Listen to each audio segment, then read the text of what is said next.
These are the topics जहां पर शायद हम आपको कोई चीज समझा नहीं पा रहे हैं, क्योंकि समझाने के लिए कुछ है नहीं, फैक्चुअल चीजें हैं और topic by default economic geography से रिलेट कर रहा है, which has got its significance से in your general studies also. तो जब आप इसके कंटेंट बिल्ड करते हैं specifically with geographical orientation, you need to talk about spatial dimension.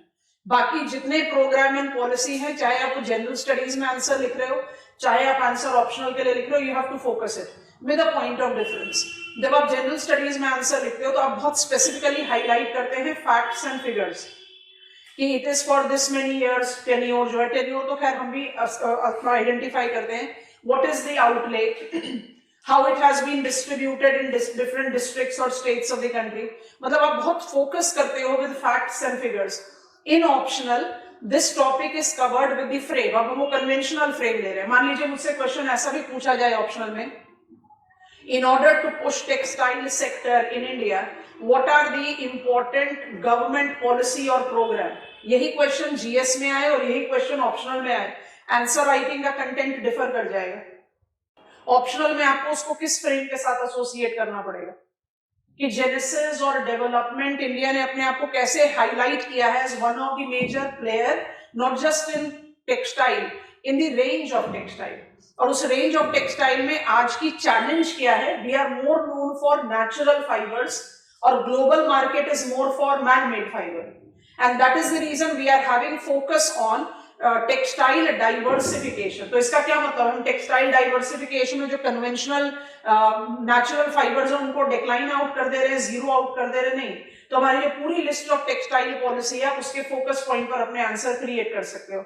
You are generating specific PLI. PLI क्यों मोबिलाइज किया गया man made fibre or technical textile पर? Because we want to give it a push.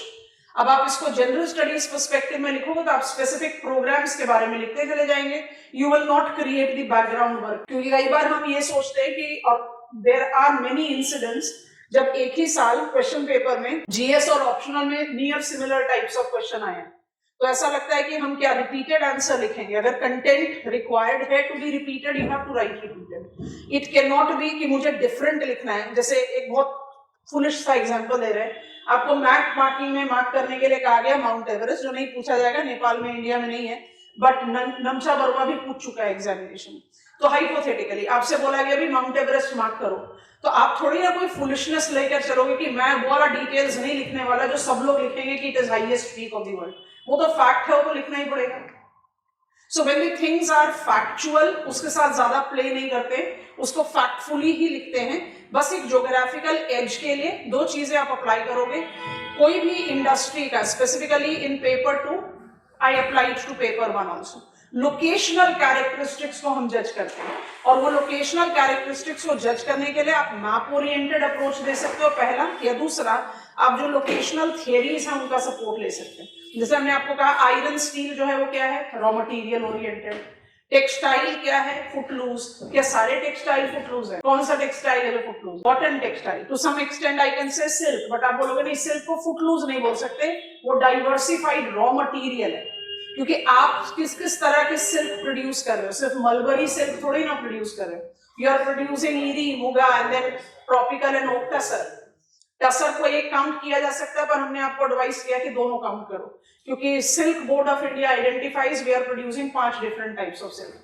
Cement आप decentralise क्यों बोल रहे हो? Raw material का diversification. Iron steel raw material oriented है, as integrated iron steel plant. If it is mini steel plant जो produce long या flat, largely flat product को इवेंचुअली प्रोसेस करता है, तो वो डिसेंट्रलाइज हो सकता है। तो आप इस तरह का एसोसिएशन क्रिएट करते हैं अपने आंसर राइटिंग में for optional. So these are the topics where the things are extremely factual and are contemporary. आपको हमेशा ईयर ऑन ईयर बेसिस में अपडेट करना पड़ता है। 10 बार बता चुके हैं, economic survey is a better support than budget. Budget में फ्यूचरिस्टिक है, हम ये करेंगे। Economic survey is what we have done in the last financial year. So economic survey हमेशा अपडेशन के लिए इंपॉर्टेंट होता है। अगर आप टेक्सटाइल देखोगे तो 4-5 लाइन, मतलब 30 वर्ड्स का एक छोटा सा पैराग्राफ मिलेगा आपको इकोनॉमिक सर्वे रिपोर्ट में, तो उससे आप 20 मार्क के क्वेश्चन का आंसर नहीं बना सकते, but that has given you 1 additional year. कोई भी चीज जो मॉडिफाइड है उसका वर्जन आता है, that is how you should update it. So we are creating that frame जिसमें आप आराम से अपना अपडेशन डाल सकते हैं, और ये फ्रेम जो है आपको जीएस में डेफिनेटली हेल्प करता है, बट जीएस का जो बहुत fact book type of answer writing है वो ऑप्शनल में इतना हेल्पफुल नहीं है. तो you can take this information, capacity to draw map of India, showing the locations of the industries, even in your general studies, वो automatically quality enhance करेगा. Topics overlapping है तो content overlapping होने में कोई problem नहीं. हम third block of locational factors पढ़ रहे हैं. कैटेगरी बनाया agro based industry, स्लाइड को इसलिए सेव कर लिया था. Textile, sugar, food processing, paper. लिखा हुआ है टेक्सटाइल और उसका लिखा हुआ है पेपर, बट सिलेबस में मेंशन है एग्रो बेस्ड इंडस्ट्री. और एग्रो बेस्ड इंडस्ट्री पूछेगा तो आपको ये चारों लिखना चाहिए, पेपर एब्सोल्युटली टू एंड लिखना चाहिए. कल भी बताया था पेपर एंड में लिखने के पीछे सिंपल रीजन है क्योंकि paper is also produced utilising chemical input. बाकी तीनों जो हैं हार्डकोर एग्रो बेस्ड इंडस्ट्री है जिसमें प्रिंसिपल प्लेयर टेक्सटाइल है, टेक्सटाइल में प्रिंसिपल प्लेयर कॉटन है. जल्दी से बताएंगे which are the important policy initiatives for textile sector in India. Number 1 ATUFS, number 2 SITP, that is now integrated with PM Mitra. How many PM Mitra parks have been mobilized? 7. Are all of them greenfield? No. It is both green and brownfield, but majority of them are greenfield. Number next, sector specific. I, jute care and silk Samagra. Number next, region specific, northeast. And number 7 जिसको लगभग हर industry के साथ बोलते हुए आ रहे हैं, PLI, which is related to man made fibre. अच्छा, man made fibre PLI को सबसे एंड में क्यों लिखा? क्योंकि हम तो पढ़ रहे हैं agro based industry textile, but जब आप टेक्सटाइल पॉलिसी की बात कर रहे हो तो आज की डेट में it's impossible for us to sustain this sector without giving reference to और without giving priority to man made fibre. जैसा अभी थोड़ी देर पहले आपको बोला, India is more known for natural fiber and world is dominating market for MMF. So there is a requirement for us to diversify our portfolio there. इसलिए PLI for MMF and technical textile, technical fiber दोनों term apply है. ठीक है. We are getting on to sugar sector. Sugar sector की story bits and parts में जज करते हुए आए हैं. अब उसको थोड़ा क्विक रेफरेंस में स्टडी आउट करते हैं. शुगर 60% से ज्यादा शुगर प्रोडक्शन आ जाता है दो ही स्टेट से, एक है महाराष्ट्र और एक है उत्तर प्रदेश. अच्छा, पिछले कुछ सालों में 2-3 सालों में ईयर ऑन ईयर बेसिस का असेसमेंट देखें तो आपको जब इंडियन क्लाइमेट समझा रहे थे तब बताया था, can I have the graticule जहां पर वेस्टर्न डिस्टर्बेंसेस का इफेक्ट आता है. विद इन दैट ग्रेटिक्यूल, बहुत एलिमेंट्री क्वेश्चन है. नहीं, ग्रेटिक्यूल बताइए. 21 degrees north and 82 degrees east, latitude longitude दोनों लिया है, इसलिए ग्रेटिक्यूल बोलते हैं. Binded between these two graticule, the northwestern part of India should experience western disturbance. और western disturbance experience करने का टाइम क्या होना चाहिए? Winters क्या है? जनवरी में. It should be end of January, first week of February. ये नॉर्मल टाइम होता है. पिछले कुछ सालों से मुझे वेस्टर्न डिस्टर्बेंसेस की इफेक्टिविटी दिखाई देती है लेट फरवरी, अर्ली मार्च. उस समय तक समर का एडवेंट शुरू हो जाता है, apparent shift of sun towards north. आप जानते हैं 21st March is dash equinox, spring equinox. So 21st March, which is spring equinox, thermal and geographical equator overlap कर गया. So by default, apparent shift of sun towards north, and it marks up the beginning of warming up in northern hemisphere. तो ice melt होना शुरू हुआ, and that facilitated the triggering up of massive hazard, चाहे वो snow avalanches हैं या hailstorms. अब हम इस पर बैकग्राउंड क्रिएट करें. Hailstorms that have been experienced in Maharashtra, standing cane crop, standing Maharashtra, Madhya Pradesh, standing cane cotton crop जो भी कुछ है उसकी flattening, that has led to पिछले 3 सालों में Maharashtra declining out. It has failed to maintain its top slot status. Uttar Pradesh is bigger area with cane cultivation. Uttar Pradesh is bigger cane cultivator and quantity producer, but Maharashtra have always been the leading sugar producer in our country. अब ये कुछ geographical fact हैं जिसको दिमाग में रखना है. Pointers लिखते जाते हैं बोलते हुए, आप उसको साथ में लिखते जाओ. Category number 2 agro based industry sugar. एक जनरल प्रोफाइल के रेफरेंस में इसको अप्लाई कर देते हैं. We take into reference cane sugar.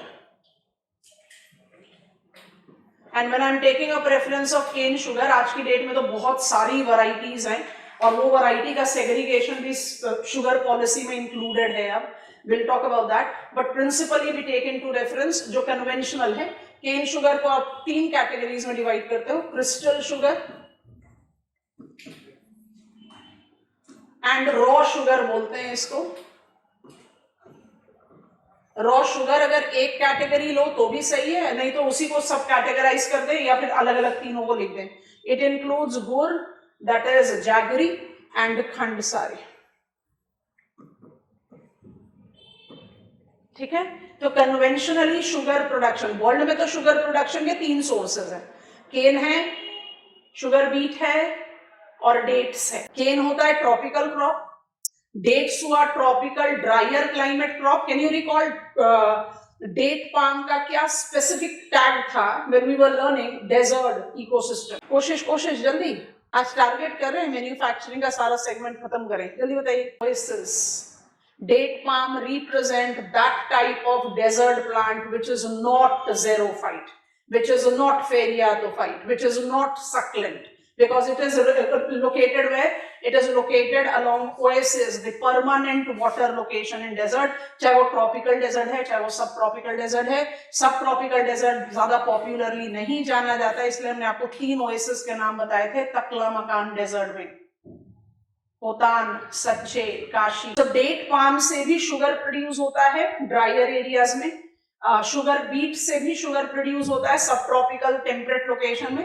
But cane is the principal source of sugar production and cane is a typical tropical crop. यहीं से ही lead ले रहे हैं.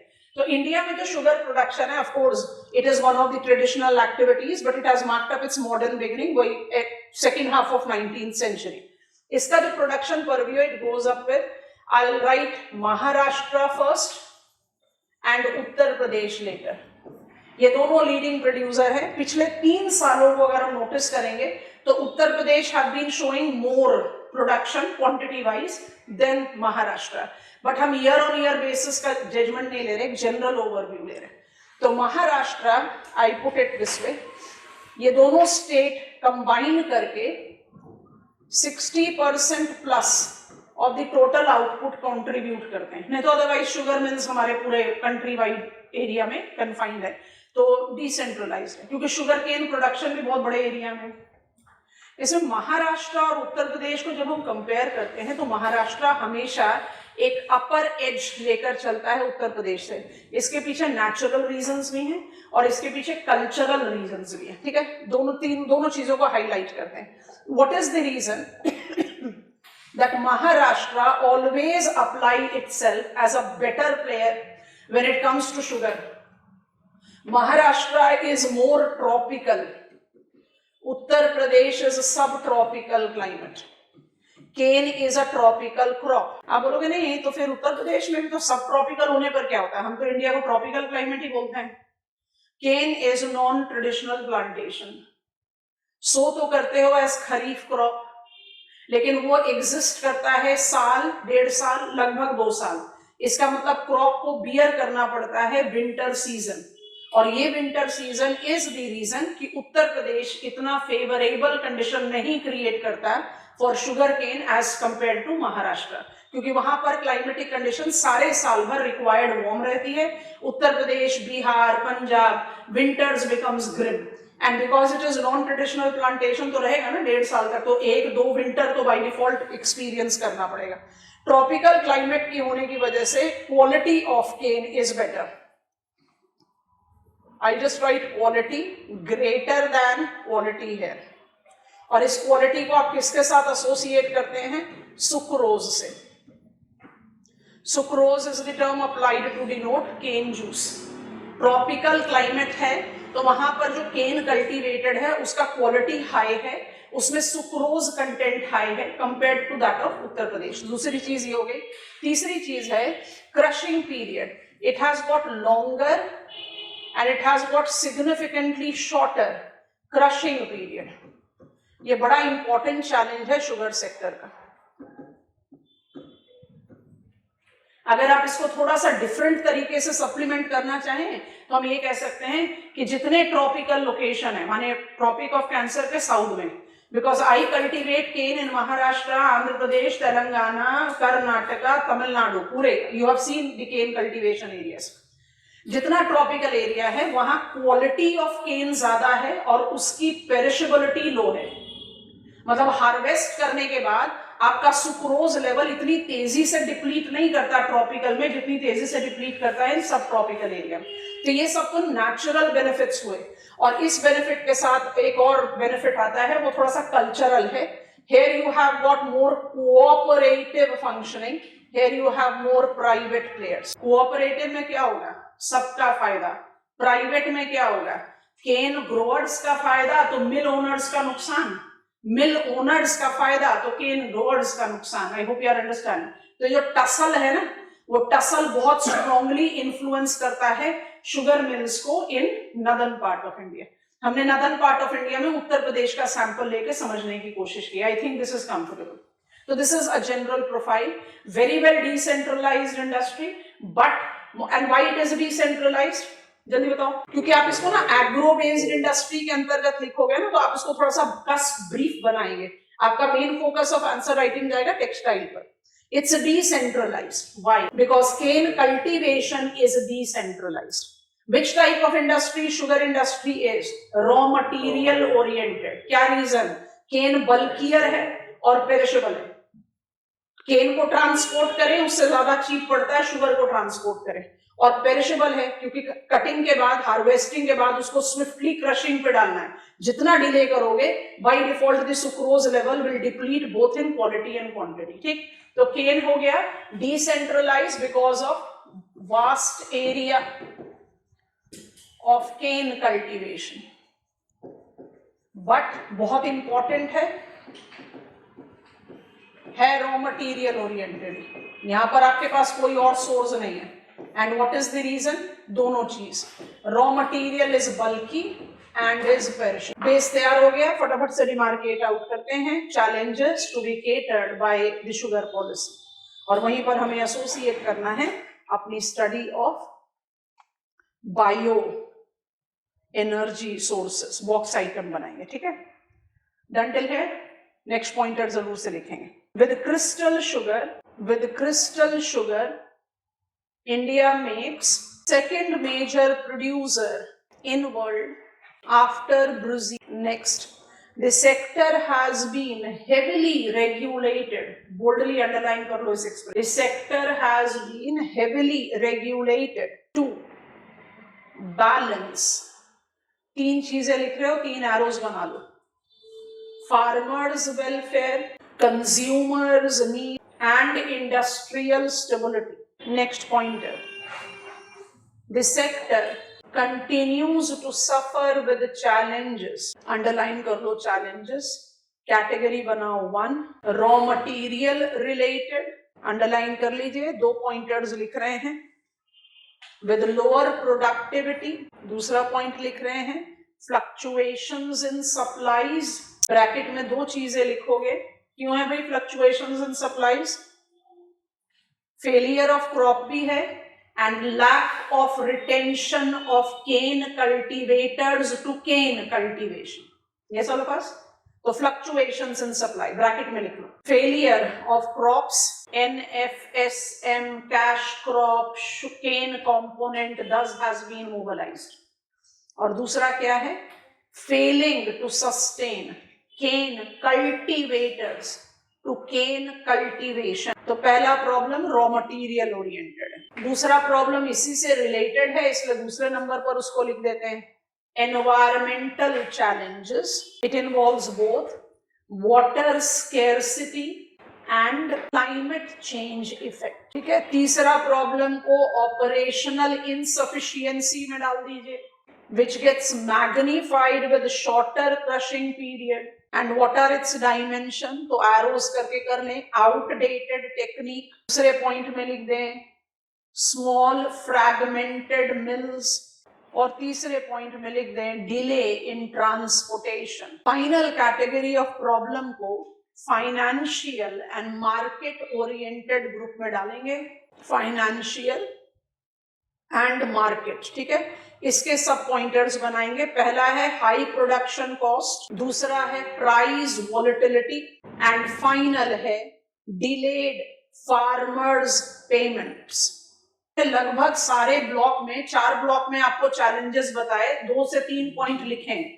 अगर आप इनको अलग अलग लिखोगे तो बड़ा ही फ्रैगमेंटेड लिस्ट बन जाएगा, है ना। तो हमने इसको ऑर्गेनाइज कर दिया। शुगर सेक्टर इंडिया में बहुत डोमिनेंटली रेगुलेटेड था।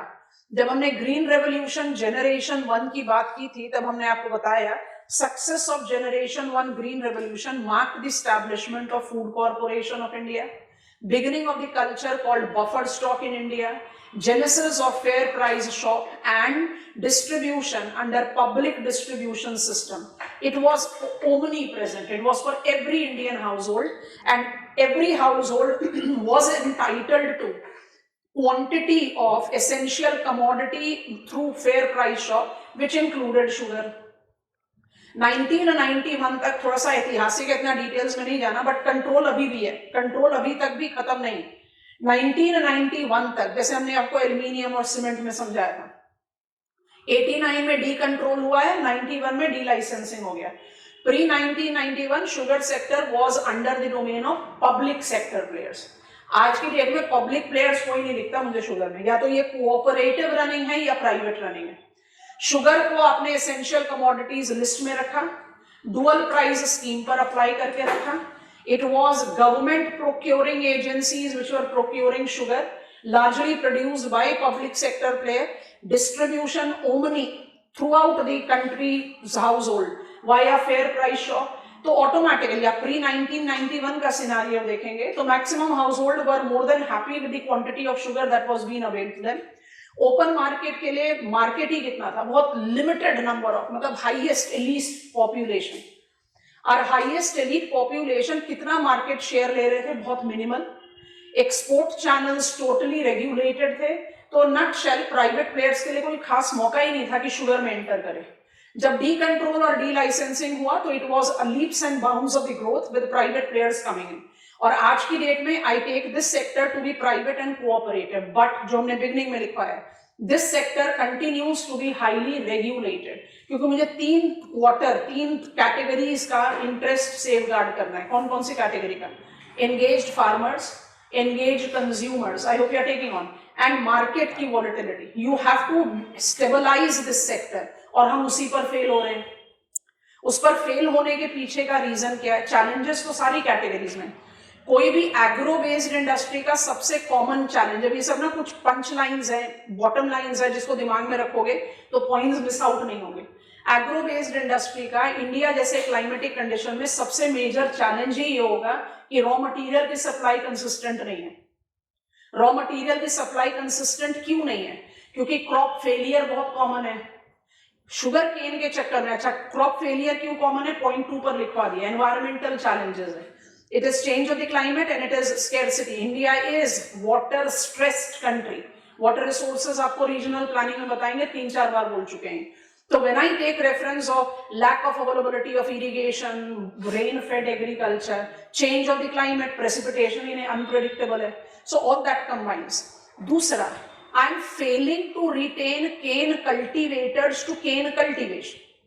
इस चीज को हमने स्टडी करने की कोशिश की थी एग्रीकल्चर में।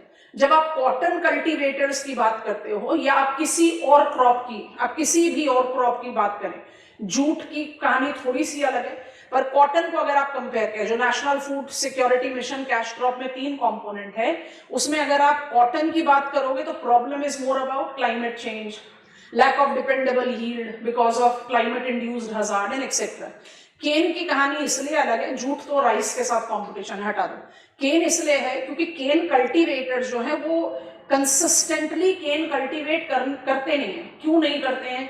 इसलिए नहीं करते हैं क्योंकि प्राइस वॉलेटिलिटी बहुत हाई है। फाइनेंशियल और मार्केट मोमेंटम जो लिखा है, फार्मर्स का पेमेंट बहुत ज्यादा डिले होता है and you have to understand it very clearly. अच्छा, दोनों साइड की स्टोरी है, तो पहले साइड की स्टोरी आपको बता चुके हैं, फिर से रिपीट कर रहे हैं। तो आपने एमएसपी अनाउंस किया, अब एमएसपी को हमने चेंज कर दिया है शुगर केन के सेक्टर में, तो कन्वेंशनल डिमार्केशन में देखो, एमएसपी अनाउंस हुआ, अप्रेजल आया, तो पैन इंडियन केन कल्टीवेटर्स ने कहा चलो भाई अप्रेजल आए, विल कल्टीवेट इट। सप्लाई ज्यादा हो गई हार्वेस्टिंग सीजन में, मिल ओनर्स आगे डोमिनेटिंग पोजीशन में, उनका कंट्रोल है बार्गेन का। फार्मर्स को बार्गेनिंग पावर नहीं मिली, ज्यादा से ज्यादा ऑब्लाइज किस चीज से होंगे, मिनिमम सपोर्ट प्राइस से। अब इस पे क्या होगा, आपको ये लॉस बियर करना पड़ेगा 1.5 से 2 साल तक, क्योंकि ये नॉन ट्रेडिशनल प्लांटेशन क्रॉप है। तो जिस समय आप इस प्लांट को डी रूट करोगे, उसके बाद आप कहोगे चलो दूसरा क्रॉप कल्टीवेट करेंगे, इसको कल्टीवेट करने का कोई फायदा नहीं है। अच्छा, जब आपने ये डिसाइड कर लिया कि इसको कल्टीवेट करने का कोई फायदा नहीं है, तो उसका आउटकम क्या होगा, मार्केट में केन की सप्लाई कम होगी, डिमांड सोर करेगी, प्राइस इंक्रीज करेगा। उसको कंट्रोल करने के लिए फिर there will be an appraisal of minimum support price. So this has generated what, a spiral. अच्छा, इस पॉइंट पर आप जस्टिफिकेशन दे रहे हो कि आपने फार्मर्स इंटरेस्ट को सेफगार्ड नहीं करा, तो 1 क्वार्टर जो उत्तर प्रदेश का प्लाइट है, 1 quarter farmers interest is not safeguarded. अब दूसरा क्वार्टर देखते हैं, मिल ओनर्स। मिल ओनर्स ने जो मिनिमम सपोर्ट प्राइस है उसको ओबलाइज किया, प्रोसेसिंग कॉस्ट बियर किया और शुगर को मार्केट में सेल करने की तैयारी करी। कल की low cost small steel producers को रिकॉल करो, बिल्कुल वही वाला सिनेरियो। मेरे पास अर्निंग की पॉसिबिलिटी सबसे ज्यादा तब है जब सप्लाई कम हो और डिमांड ज्यादा हो। उस समय आप प्राइस कैपिंग लगाना शुरू करोगे। क्यों करोगे, क्योंकि शुगर एसेंशियल कमोडिटी है, एक्सपोर्ट पर बैन हो जाएगा, चैनलाइजेशन हो जाएगा, बल्क शुगर कंज्यूमर्स को रिस्ट्रिक्ट कर दिया जाएगा, इससे ज्यादा आप कंज्यूम नहीं करेंगे। मार्केट प्राइस को आप स्टेबल रखने की वजह से प्राइस कैप करने लग जाओगे। तो I as mill owner who has obliged paying farmer, जब मुझे बेचना है तो मुझे प्रॉफिट अर्निंग नहीं मिल रही, और जब सप्लाई ज्यादा हो और डिमांड कम हो और प्राइस स्लम्प कर रहा है, उस समय आप मेरी तो मदद करने ही नहीं आ रहे। So this volatility in the entire sector is, मतलब कॉन्फ्लिक्ट अप्रोच होता है ना जो इकोनॉमिक्स में कहते हैं, ऑलवेज अ कॉन्फ्लिक्ट, कि एक का फायदा होगा तो दूसरे का नुकसान होगा। अब ये दोनों कॉम्प्लीमेंटरी सेक्टर्स हैं, अगर इसमें इस तरह का कॉन्फ्लिक्ट चलेगा तो ऑटोमेटिकली कौन सफर करेगा, सेक्टर सफर करेगा। सो फाइनेंशियल मार्केट के साथ फिर वो इंफ्रास्ट्रक्चरल बॉटलनेक जो हमारे लगभग सारे ही इंडस्ट्री एग्रो बेस स्पेसिफिकली में, फ्रैगमेंटेड कैपेसिटी है, आउटडेटेड इक्विपमेंट्स है, इन सब चीजों को हम टारगेट कर रहे हैं with our orientations of new orientation. हम ये स्टेबिलिटी लाना चाहते हैं इस सेक्टर में, तो उस स्टेबिलिटी के लिए कुछ यूनिक डायमेंशंस अप्रोच किए गए, उसके बारे में बात करें। अब आप ऐड कर रहे हैं policies for sugar sector. 4 categories में प्रॉब्लम लिखना और हमेशा ऐसे ही लिखना, उसके सब कैटेगरीज बनाना। शुगर पॉलिसी, पहला लिखेंगे essential commodity act 1955, essential commodities act 1955 that continues to provide core power, that continues to provide core power to union government in regulating, underline कर लो regulating, 3 एरोज बना दो, production, stocking and trade of sugar. Star mark point लिखेंगे। In order to provide commercial momentum to sugar sector, new policy initiative includes, this is what we have to enlarge. तो आप number 2 और 3 करके पहले list कर लीजिए, फिर हम इसको एनलार्ज करते हैं। Number 2, sugar control order 2025, sugar control order 2025, and third लिख लें fair and remunerative price, FRP। Let's get to the details. We are talking about sugar control order. अच्छा, फिर से ध्यान से सुनेंगे। 1955 का एसेंशियल कमोडिटी एक्ट आज भी वैलिड है शुगर सेक्टर में, उसको आप मिस आउट नहीं कर सकते। जो any item which is listed in essential commodity, वो बाय डिफॉल्ट यूनियन गवर्नमेंट को कोर कंट्रोल दे देता है, क्योंकि union government has to ensure affordable availability of the same in the market. तो यूनियन गवर्नमेंट के पास पावर है उसकी स्टॉकिंग की, उसके प्रोडक्शन का और उसके ट्रेड को रेगुलेट करना, जब सब कुछ बिल्कुल फेवरेबली रन कर रहा है। माने इट इज एब्सोल्युटली इन दी, क्योंकि 1991 के बाद तो शुगर डी कंट्रोल हो गया, डी लाइसेंस्ड हो गया, प्राइवेट प्लेयर्स आ गए, और फेयर प्राइस शॉप्स भी कोरिलेट क्या हो गया, targeted public distribution system. Now it is not that every household is entitled to, आपने इनकम स्लैब डिमार्केट कर दिया। तो मेरे पास ओपन मार्केट भी बड़ा लंबा चौड़ा हो गया, प्राइवेट प्लेयर्स ने भी आपको बहुत फैसिलिटेटिव डेवलपमेंट दिया, बट स्टेबिलिटी नहीं है सेक्टर में। और उस स्टेबिलिटी नहीं है और कमर्शियल एज प्रोवाइड करने के लिए मेरे पास 2025 का पॉलिसी फैक्टर है, काफी इंटरेस्टिंग है। और जो फेयर एंड रेम्यूनरेटिव प्राइस है वो शुगर सेक्टर के लिए it is going to do wonders to the sector and we are noticing light at the end of the tunnel. कहीं कुछ स्टेबिलिटी तो आ रही है, of course with challenge that we have to recognise in due course of time. हो सकता है कि ये मेजर चैलेंजिंग एवेन्यू भी बने, but that is speculative. So we are talking about policy number 2 and policy number 3, वो ज्यादा important है क्योंकि that is what is working towards making this sector stabilize. इसके जितने प्रॉब्लम है, मेरे पास इंफ्रास्ट्रक्चरल प्रॉब्लम है, फाइनेंशियल प्रॉब्लम है, मार्केट वोलेटिलिटी फॉर प्रॉब्लम है, फार्मर मिल ओनर्स के इंटरेस्ट की कंपैटिबिलिटी जनरेट करने की प्रॉब्लम है, क्लाइमेट चेंज की प्रॉब्लम है, सप्लाई फ्रॉम एग्रीकल्चर फील्ड की प्रॉब्लम, उन सबको हम टारगेट कर रहे हैं। तो सबसे प्रोमिनेंट है आपका 2025 sugar control order. Let us begin with the details of point policy number 2, sugar control order 2025। तो यंगेस्ट वर्जन हो गया और काफी इंपॉर्टेंट। डैश डाल के लिखें, it includes A application programming interface, application programming interface underline कर दें, एपीआई अंडरलाइन करके डैश डाल के लिखें, that is national data base cane production pattern combined with pattern of crushing and processing. Next point लिखेंगे, it drives on the objective of specifying nature of problem and potential solution. ठीक है, अब B लिखें जो बल clear है, it targets inclusion, underline कर लीजिए boldly, that involves raw sugar bracket में गुड़ खंड सारी close the bracket that has been kept aloof in the sugar policies leading to incomplete assessment of the sector, bracket में लिख लेंगे, गुड़ खंड सारी have increased, गुड़ खंड सारी have increased competition to other sugar variants because of health benefits, bracket close करेंगे, break the statement, get on to point number 2, by products underline कीजिए। इंक्लूजन का पहला है रॉ शुगर को इंक्लूड किया, ठीक है, दूसरा है बाय प्रोडक्ट्स को इंक्लूड किया।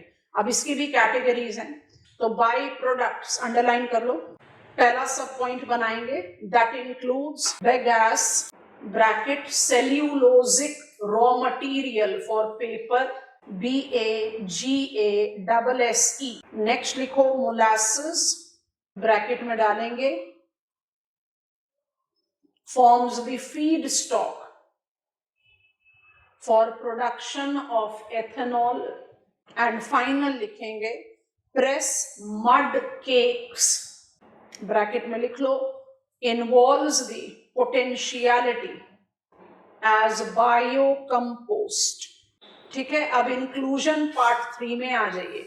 Inclusion part 3 is variable definitions, variable definitions underline कर लो, इसी में एक ही पॉइंट में लिख लेंगे, फिर लिस्ट क्रिएट कर लेंगे। Conventional category of crystal sugar, the conventional category of crystal sugar eventually have diversified, dash and write down, as recognized by Food Safety and Standard Authority, FSSAI, Food Safety and Standard Authority of India. Break the statement and write, Sugar Control Order 2025 includes all of them. List कर लो, includes all of them. Plain sugar, white sugar, plain sugar कौन सा आ जाएगा, फिर brown sugar, ठीक है, तो plain sugar, white sugar, refined sugar, bura sugar which is the powdered sugar, cube sugar and icing sugar in the pricing policy. 2 minute के लिए रुको। शुगर कंट्रोल ऑर्डर 2025 ने पहला प्रोविजन ये दिया है हमें, 2 ही प्रोविजन है, दोनों लिख लिया हमने। पहला प्रोविजन ये दिया कि भाई नेशनल डेटाबेस क्रिएट करें, कि शुगर सेक्टर इस स्पाइरल से बाहर निकल ही क्यों नहीं पा रहा, surplus deficit surplus deficit surplus deficit, क्योंकि ये सरप्लस डेफिसिट का जो इक्वेशन है, that is the reason it is creating price volatility, that is the reason it is creating problem for consumers, that is the reason it is creating problem for producers, and it is also creating problem for farmers. तो अगर मुझे तीनों quarter को safely balance out करना है तो I have to create out the database कि किस वजह से जो ये शुगर सेक्टर है वो अपने आप को स्टेबिलिटी नहीं दे पा रहा। तो first factor that goes with sugar control 2025 is that I want to create the database. हमने जब आपको national mission on strategic knowledge बताया था, जब हमने आपको एफएमएस बताया था विद फर्टिलाइजर, सबका यही लॉजिक है, create out the national database ताकि एक कलेक्टिव डिमार्केशन हो सके कि क्या करना है इस सेक्टर का, और दूसरा उसको कस्टमाइजेशन भी दे सके कि इस एरिया में ये स्पेसिफिक प्रॉब्लम है, यहाँ पर ये चीज इस तरह से टारगेट की जाएगी, व्हाट्सएवर। तो पहली चीज तो आप ये टारगेट करें। दूसरा टारगेट है इंक्लूजन का। अब इंक्लूजन का क्या लॉजिक है, हम हमेशा कहते हैं शुगर सेक्टर माने, शुरू में आपको बता दिया, crystal sugar versus raw sugar. अब रॉ शुगर, गुड़ और खंडसारी को आप कभी भी total calculation of sugar in the global perspective hint ही नहीं करते। और गुड़ और खंडसारी क्या है, अगर आपने केन को क्रश करके रॉ शुगर पर ही अपना प्रोडक्शन रोक दिया तो supply to produce crystal sugar तो घटेगा ही। तो गुड़ और खंडसारी बाय डिफॉल्ट कंपटीशन दे रहा है क्रिस्टल शुगर कैटेगरी को, जो अननोटिस्ड जा रहा है क्योंकि आप उसको इंक्लूड ही नहीं कर रहे शुगर सेक्टर में। तो इंक्लूजन में रॉ शुगर को स्पेसिफिकली अप्लाई करना। रॉ शुगर आज की डेट में we are becoming more health conscious society, we are aware of the fact कि सॉल्ट एंड शुगर दोनों ही शरीर के लिए नुकसान है, and we are trying to generate out the substitution. और उस पॉइंट पर गुड़ और खंडसारी that club up to become raw sugar category do have less health problem created compared to sugar. So when they are growing in their market momentum, it is high time that I give them the recognition also, ताकि एक wholesome perspective develop हो पाए sugar sector के लिए। तो पहला inclusion ये है। दूसरा, शुगर सेक्टर में इंक्लूजन कभी किया ही नहीं गया और the big range of sugar that is being produced. आप सिर्फ एक कैटेगरी लेकर चल रहे हो crystal sugar, but icing sugar या ब्राउन शुगर या sugar that is correlated with multiple levels of processing, उनके प्राइस टैग अलग अलग जा रहे हैं। क्यूब शुगर ज्यादा एक्सपेंसिव मिल रहा है, आइसिंग शुगर ज्यादा एक्सपेंसिव मिलता है। तो आप जब तक क्रिस्टल शुगर करके एक अम्ब्रेला कैटेगरी ना रखे, plain sugar and then refined sugar and then taking up the other categories को स्पेसिफाई करोगे, then it will be more defined for us to chart out the market momentum. तो inclusion of all the types of crystal sugar is targeted. और तीसरा, inclusion of by products. आप क्यों sugar sector की policy में by products की value को नहीं ऐड कर रहे? Fair and remunerative price substituting minimum support price is the attempt to identify कि फार्मर्स को सिर्फ केन का पैसा ना मिले, फार्मर्स को उस चीज का भी पैसा मिले जो केन क्रशिंग के बाद बाई प्रोडक्ट का बहुत हाई एंड रेम्यूनरेटिव चेन है। क्या है वो रेम्यूनरेटिव चेन?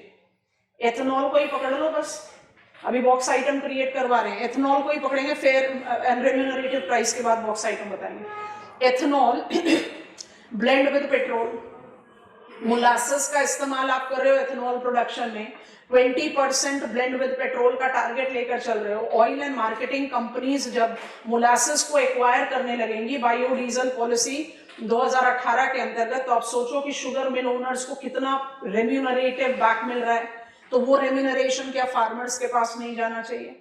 तो inclusion includes including the value that by products associate. वो बगास हो सकता है, वो मोलासेस हो सकता है, जिसके मल्टीपल यूटिलिटी जस्टिफाई हो चुके हैं। इवन मड प्रेस्ड केक, माने ये बिल्कुल उसी तरह की कहानी होगी जो हमने सिल्क में पढ़ा कि आज तक जिसको आप वेस्ट बोल रहे थे उसको आप सिल्क ऑयल एक्सट्रैक्ट करने के लिए इस्तेमाल कर सकते हो, और जब ऑयल एक्सट्रैक्ट हो गया उसके बाद जो कोर्स रेजिड्यू बचता है उसको आप पोल्ट्री एंड फिश फूड के लिए इस्तेमाल कर सकते हो।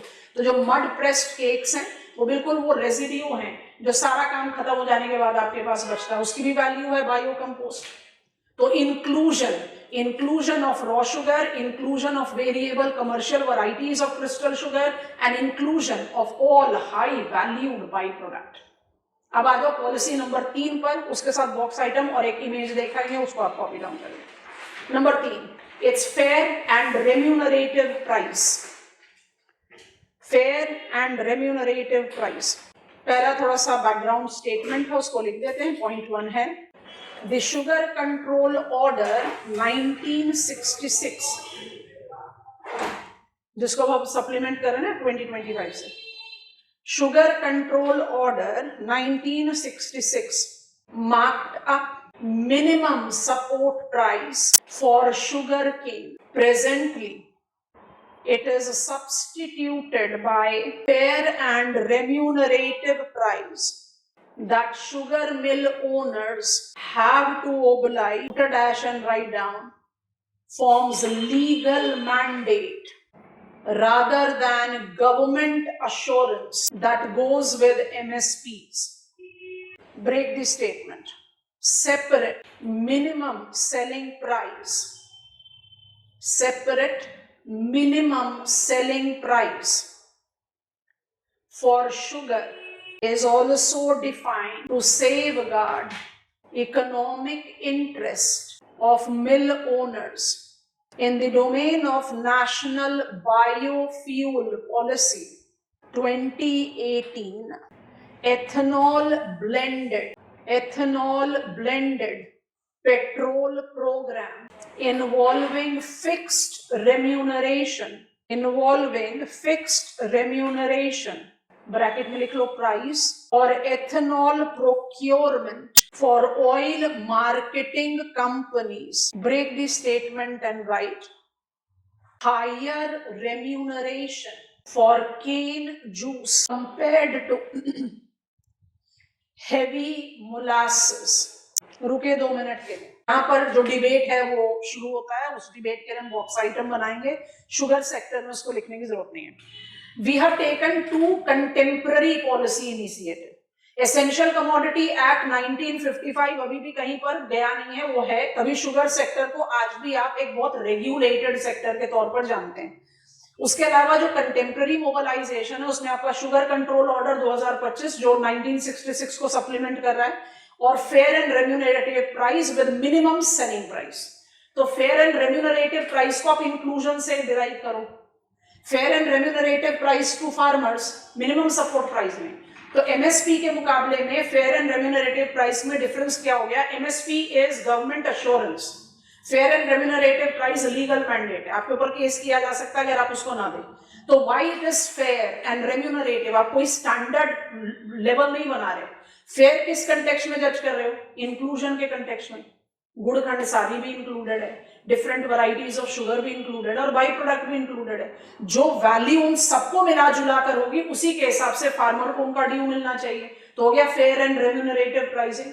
अच्छा, इसमें मिल ओनर्स की सेफ्टी या मिल ओनर्स के इंटरेस्ट को रेगुलेट करने के लिए, ताकि ये जो सप्लाई डिमांड का एक स्पाइरल चला रहा है इस सेक्टर के लिए, उसको स्टेबलाइज करें. उसके लिए minimum selling price, it is to safeguard the interest of mill owners. तो मिनिमम सेलिंग प्राइस अश्योरिंग कि mill owners will by default be entitled to this minimum selling price. उससे कम में शुगर का प्राइस नहीं जाएगा. And this is where we have taken up the mobilization of ethanol policy. Biofuel policy को bracket में apply कर देंगे, बॉक्स में अप्लाई कर देंगे. उसका एक डायमेंशन है that we have stabilized remunerative price for oil marketing company to acquire raw material from sugar sector. अब एथेनॉल का प्रोडक्शन जो है वो केन जूस से भी हो सकता है, सुक्रोज से, और वो हो सकता है बाई प्रोडक्ट मोलासेस से. अब जो हमारा 2018 बायोफ्यूल पॉलिसी है वो क्या कह रहा है? ऑयल मार्केटिंग कंपनीज को जो रेम्यूनरेटिव प्राइस अप्लाई किया है वो हायर है अगर % केन जूस डाइवर्ट किया जा रहा है. ये कहीं ना कहीं तो क्वेश्चन मार्क डाल देगा ना sugar availability in the market. अगर आप 100% केन जूस को डाइवर्ट कर दोगे टुवर्ड्स एथेनॉल प्रोडक्शन, तो गुड़ खंड सारी और सारे शुगर की सप्लाई को आप इन्फ्लुएंस करेंगे. ज्यादा रेम्यूनरेटिव प्राइस जा रहा है 100% केन जूस को ट्रांसफर करने में, माने डाइवर्ट करने में, और कंपैरेटिवली लेस प्राइस जाता है हेवी मोलासेस का इस्तेमाल करने में, विच इज बाई प्रोडक्ट. अब हमने इतना बड़ा गैम्बल क्यों किया? Which is absolutely totally against Indian stand, जो बहुत क्लियर था कि हम फर्स्ट जनरेशन बायोफ्यूल सोर्सेज को कभी भी बायोफ्यूल में अप्लाई नहीं करेंगे, because that directly counter questions food security concern. पर मुझे बहुत हेस्ट रिक्वायरमेंट है स्टेबलाइज करने की इस सेक्टर को। इस सेक्टर में स्टेबिलिटी क्यों नहीं आ रही है? क्योंकि डिमांड सप्लाई को आप मैच नहीं कर पा रहे। अगर आपने fair and remunerative price ensure कर दिया फार्मर्स के लिए, taking note of inclusive component, 3 आप दोबारा रिपीट नहीं कर रहे, by default you likely to manage the farmers interest और उनका वेलफेयर। पर अब का बात आती है प्राइवेट प्लेयर्स की, जो मिल ओनर्स है। अगर कोऑपरेटिव है तो सबका पार्टिसिपेशन है, तो there is hardly any competition. Mill owners के इंटरेस्ट को कैसे सेफगार्ड करोगे? It will be call of mill owners if they are preempting the supply of sugar in market is going to be surplus this time, which is going to create havoc in the price, और मेरे पास सिर्फ entitlement हो जाएगा minimum selling price का, उसके आगे और कुछ नहीं, मेरा प्रॉफिट मार्जिन नहीं रहेगा। Then mill owners can decide to divert cane juice for the ethanol production. It's a very risky step. We are still at very preliminary level. To some extent there has been stability created to it, but it definitely cannot go long way, long run नहीं हो सकता। तो इसको समझने के लिए box item create कर रहे हैं। डायग्राम ओपन कर देते हैं, आप पहले बॉक्स आइटम को शुरुआत करो, फिर हम दोबारा से इसके बारे में बोलेंगे तो आप बहुत आराम से विजुअलाइज कर पाओगे। आ जाओ जरा, बॉक्स आइटम बनाओ। Box item, national biofuel policy 2018 involves objective boosting energy security, sustainability and expanding feed stock. जो expanding feed stock है उसको arrow डाल के extend करें। Incorporate multiple generations of biofuel sources. Break the statement and write.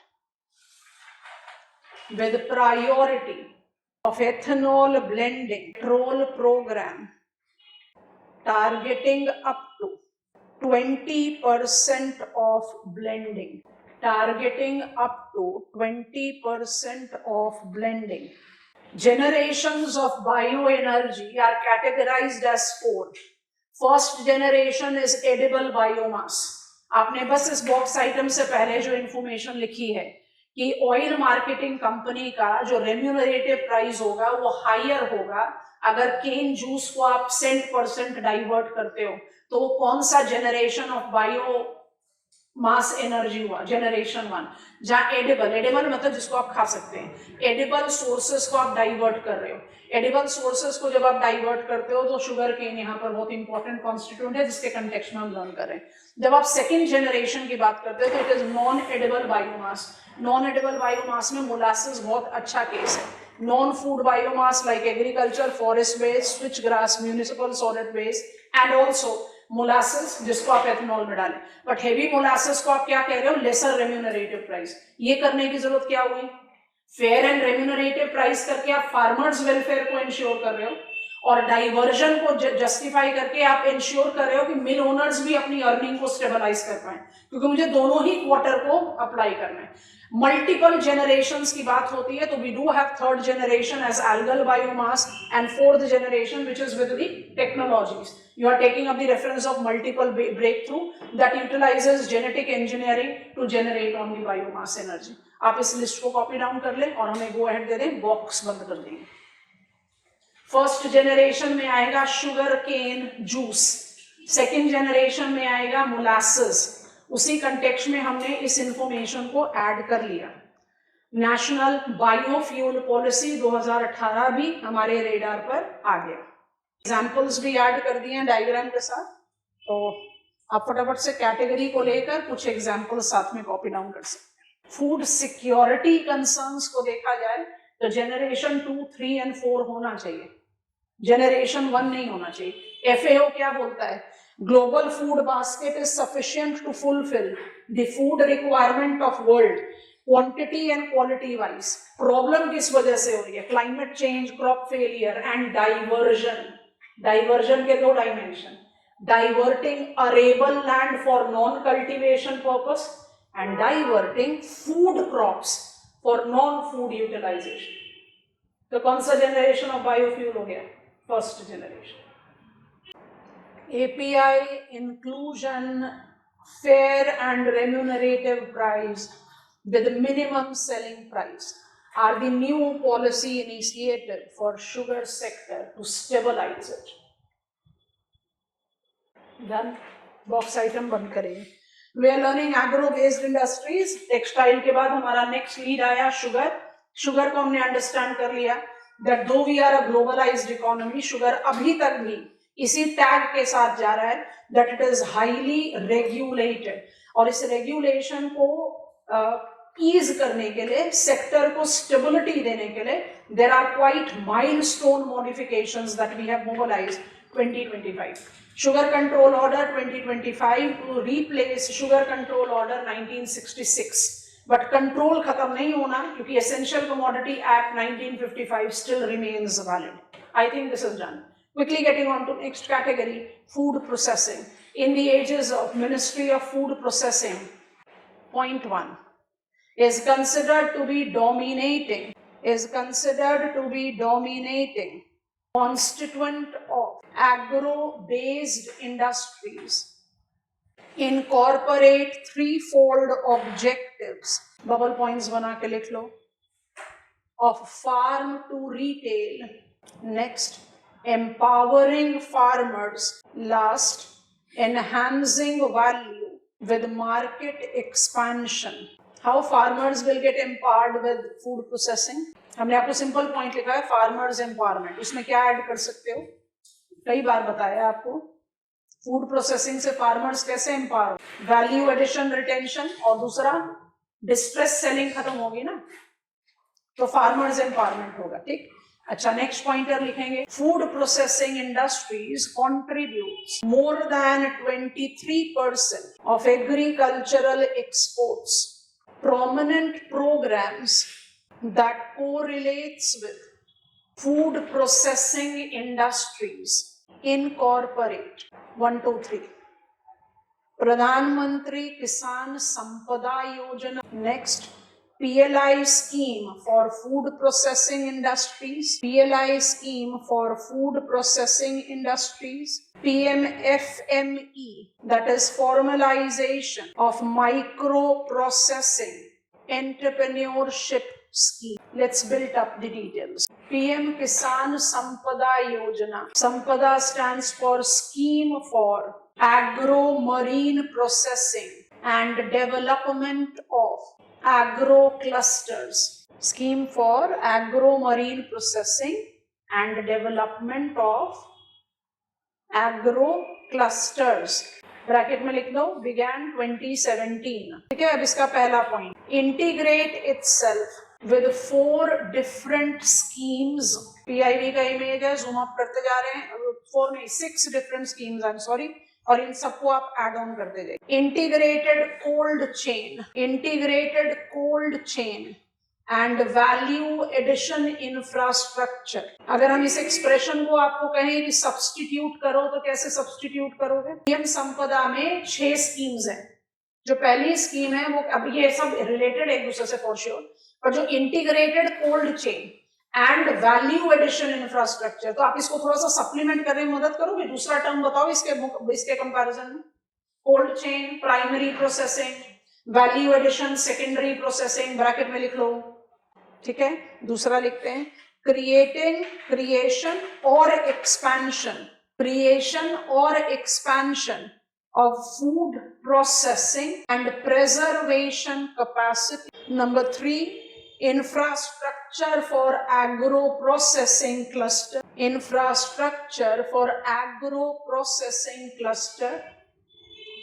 Before we write other 3, यहाँ पर थोड़ा सा डेविएशन कर रहे हैं. That relates to mega food park scheme, bracket, which have been discontinued since 2021.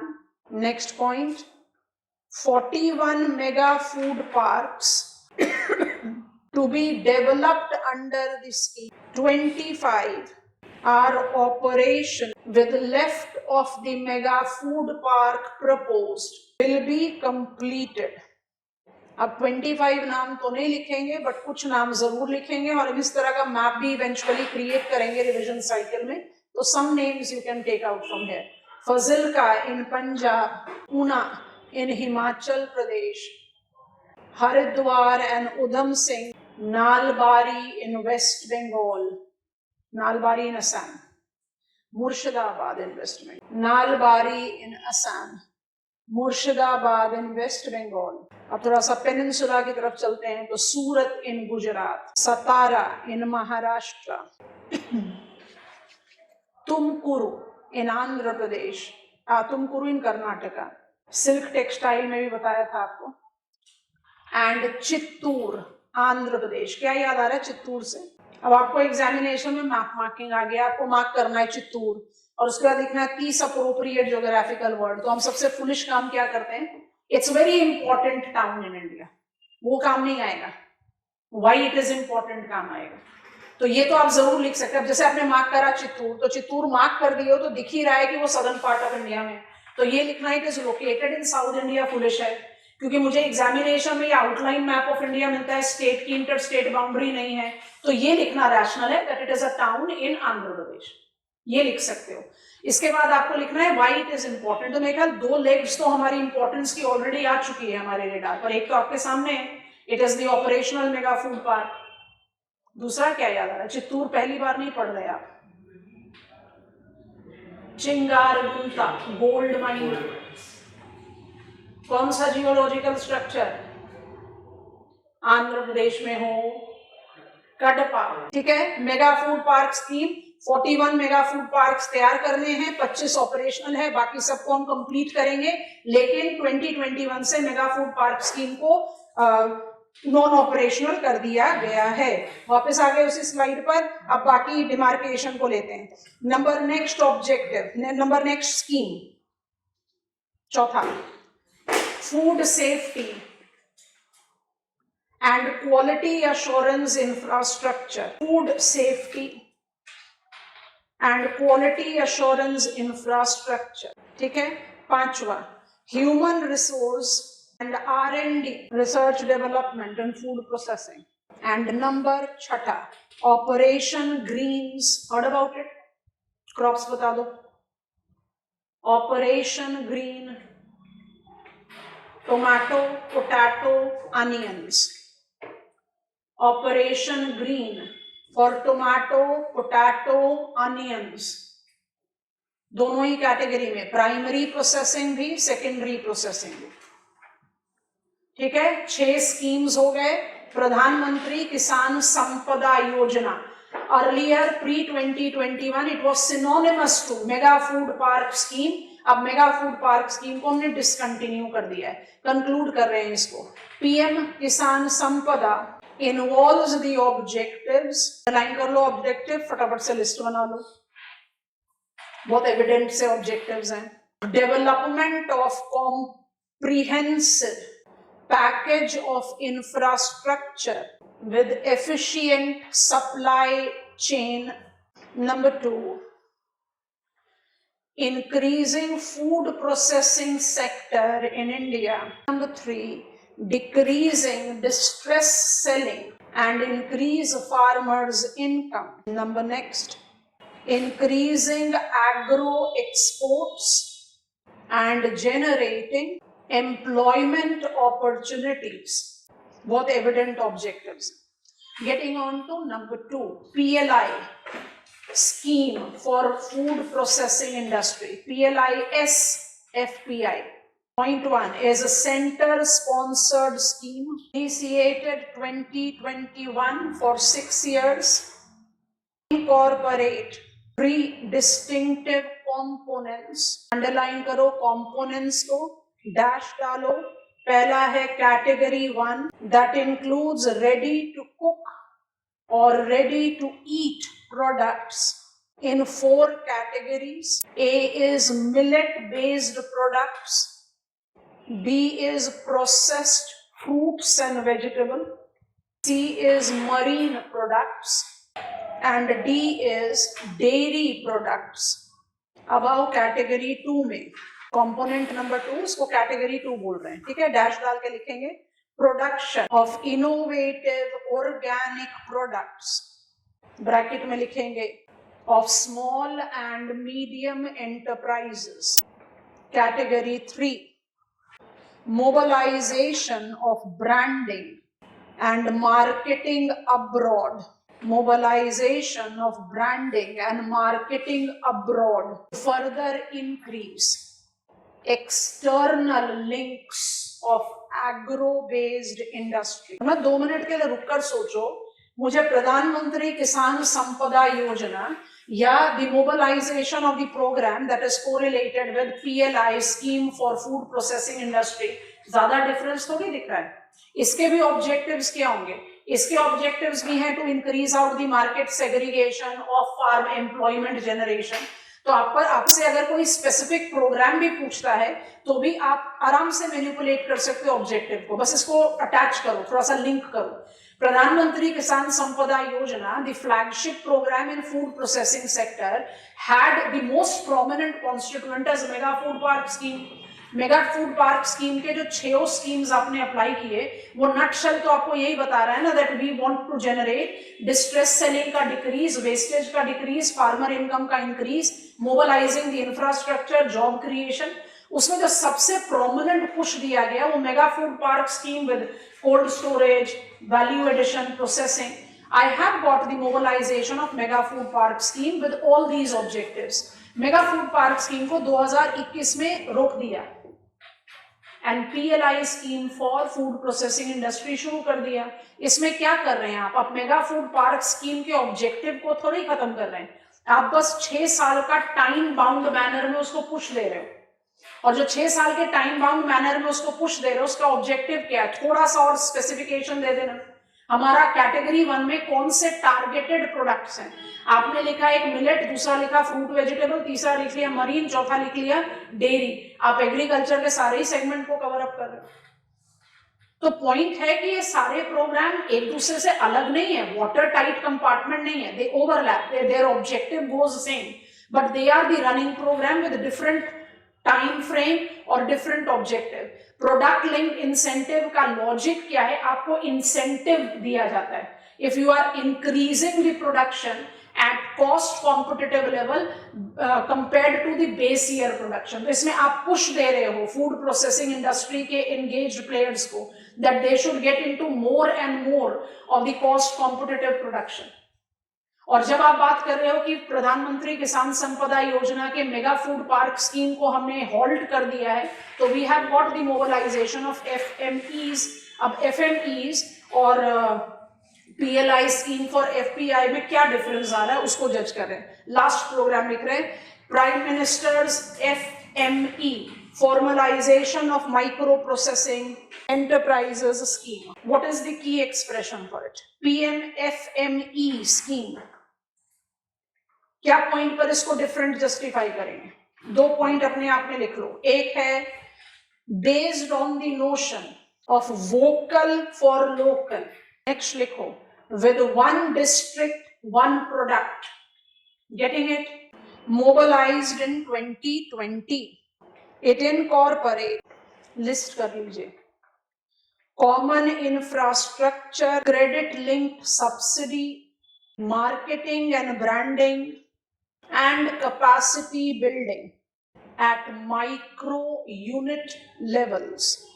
At micro unit levels. Common challenge बच्चे यहाँ पर जस्टिफाई करते हैं वो है सेग्रीगेशन ऑफ 3 प्रोग्राम। मुझे तीनों प्रोग्राम में कोई अंतर दिख ही नहीं रहा फेस वैल्यू पर। एक क्या गया? PM किसान संपदा योजना। दूसरा क्या गया? जिस सीक्वेंस में हमने पढ़ा उसी सीक्वेंस में पढ़ लेते हैं। सो it is PLI scheme for food processing industries. और तीसरा हमने क्या पढ़ लिया? PMFMEs।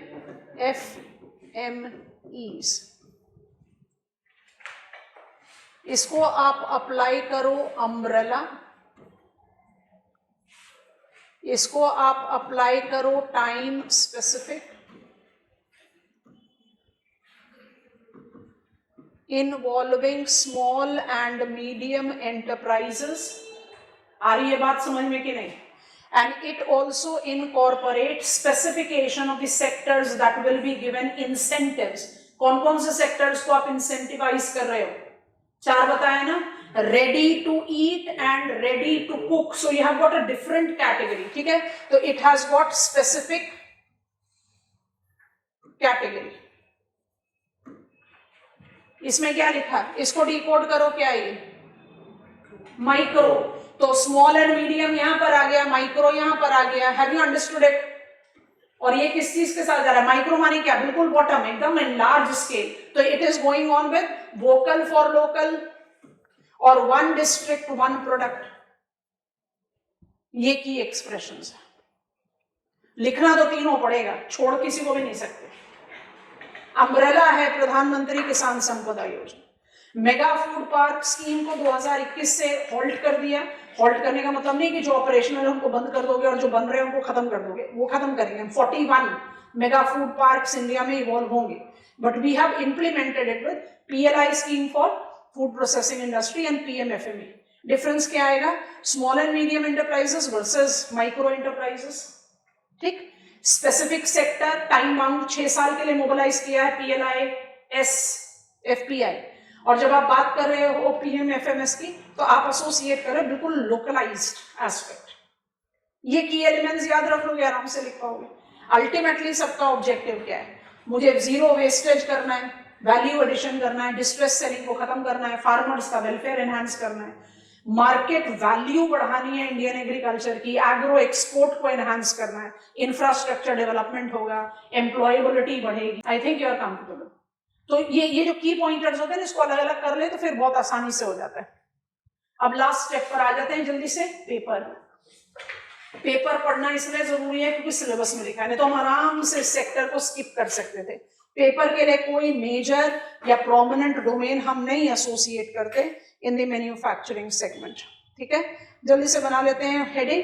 Paper industry, actually mills ही है ये भी, बट पेपर इंडस्ट्री. अच्छा, जब से हमने एनवायरमेंटल कंसर्न को बहुत ज्यादा फोकस देना शुरू किया, तब से एक ये जो एक्सप्रेशन हमेशा जाता था पेपर कंजम्पशन के साथ, paper consumption as one of the benchmark of modernity of the society. क्यों पेपर कंजम्पशन को मॉडर्निटी ऑफ द सोसाइटी के साथ रिलेट किया जाता है?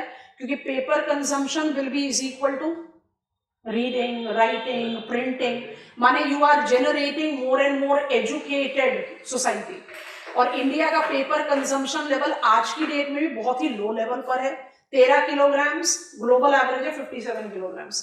सो it is something that we can not justify as benchmark. आज की डेट में आप इसको डिबेट करते हैं, how modernization can be justified with paper consumption. क्योंकि अगर वेस्टर्न वर्ल्ड में पेपर कंजम्पशन ज्यादा है तो आप उसको मॉडर्नाइजेशन का बेंचमार्क नहीं बोल सकते, because they are excessively using hygiene paper.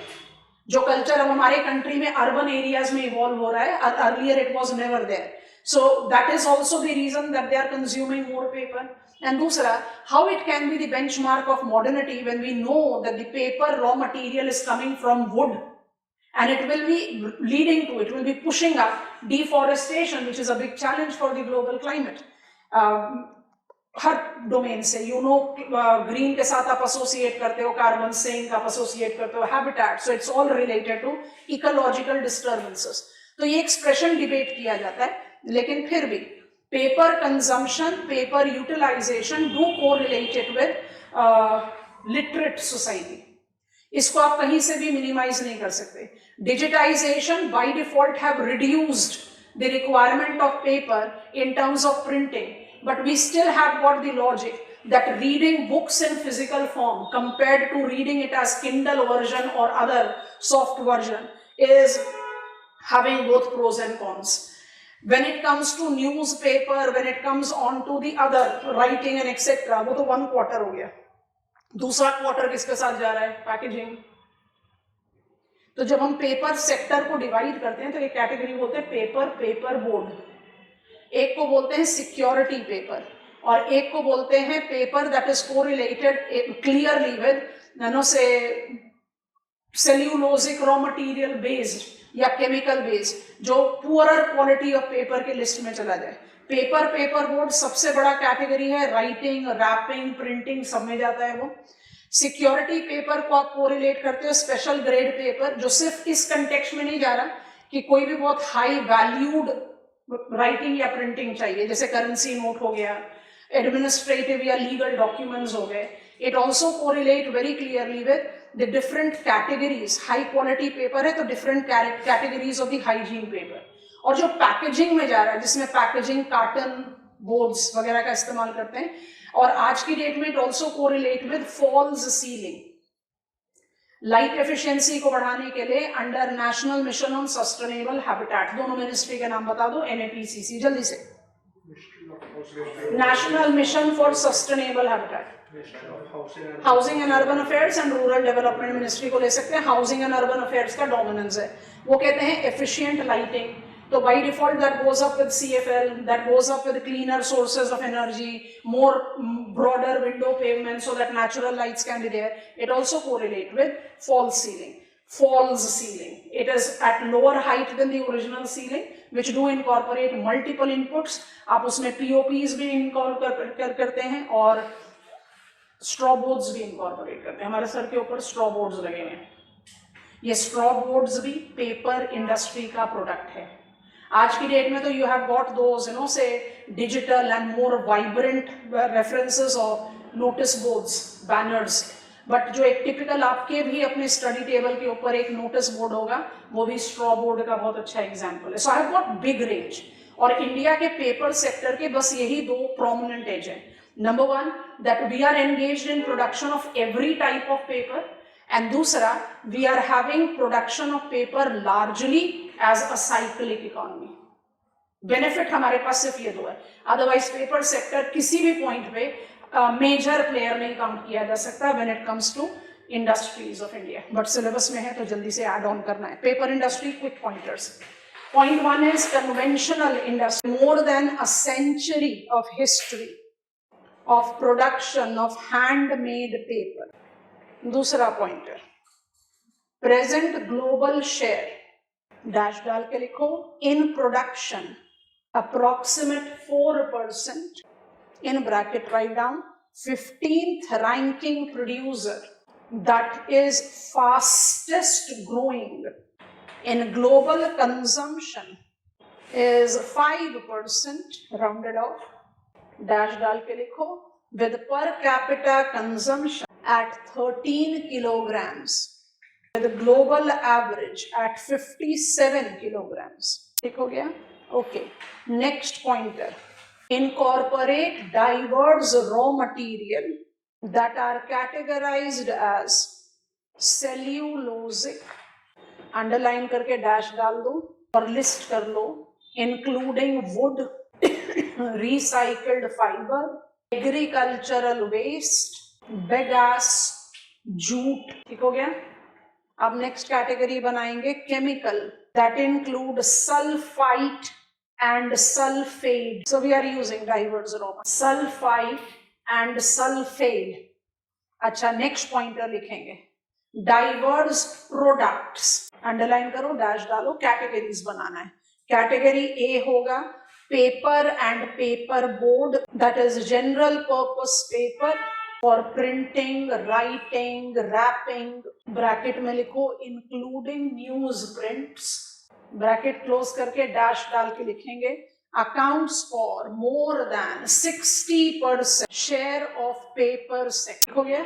अब बी पर आ जाओ. स्ट्रॉ बोर्ड और पैकेजिंग पेपर, डैश डाल के लिखेंगे includes cottons, courser paper, that is fastest growing. तीसरी कैटेगरी को बनाओ speciality paper, that includes industrial paper as thermal coated, hygiene paper as tissues, and security paper that goes with printing of currency notes, legal documents printing. ठीक है? Next pointer. At present 700 mills are operational in the country with prominent players being, list कर लो, ITC paper board, ITC paper board and specialty paper, JK paper limited. सबसे popular brand है printing के लिए, JK paper limited. Next is Ballarpur industry. Next है Tamil Nadu news print and paper limited. and fifth major player is Andhra Paper Mill Limited.